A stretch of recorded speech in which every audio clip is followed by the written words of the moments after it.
The Minister of Home Affairs continually introduces changes to the student visa requirements. A recent confirmation to elevate the English language testing requirements, specifically for temporary graduate visa applications, took effect on 23 March 2024. Let's jump into the new English language thresholds for student visas. The English language requirements legislative instrument for subclass 500 student visa has been registered. It will be effective the same day the genuine student requirement replaces the genuine temporary entrant, also known as GTE requirement.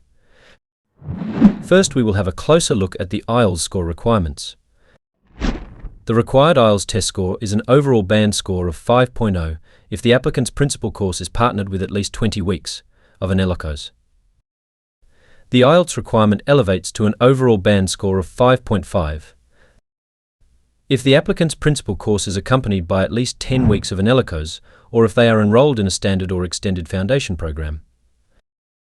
The minimum test score for all others is an IELTS overall band score of 6, unless otherwise exempt.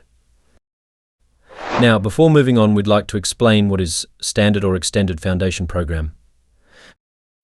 It is a nationally recognised preparatory course for students who have not met the academic entry requirements for their intended Australian undergraduate university degree or an eligible pathway program. After completion, this course will provide academic entry to the second year of an Australian undergraduate degree. Here are some other equivalent score requirements. Here's a list of all the other approved English language tests.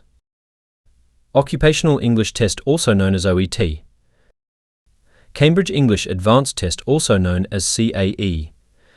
Test of English as a Foreign Language Internet-based Test, or Pearson Test of English Academic, also known as PTE. And that brings us to our next point, where we discuss how certain applicants are exempted. However, there are exemptions which include the following. Applicants who are citizens and passport holders of Canada, New Zealand, the Republic of Ireland, the United Kingdom, and the United States of America, or candidates who are either a foreign affairs student, a defence student, or a secondary exchange student.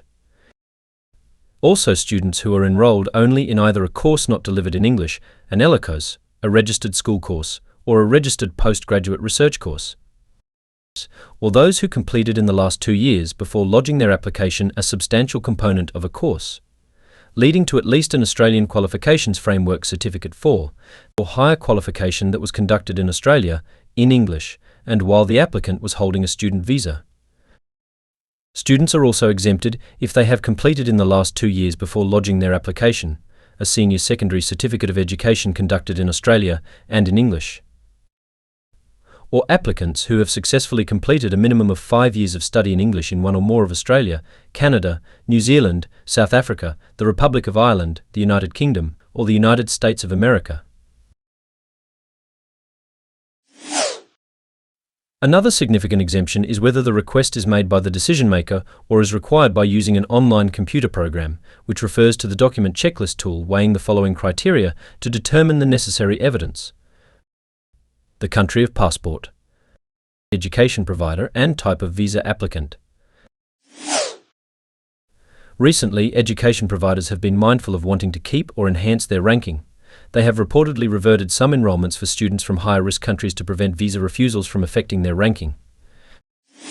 Note that the new English requirement will only apply to new student visa applications effective 23 March 2024.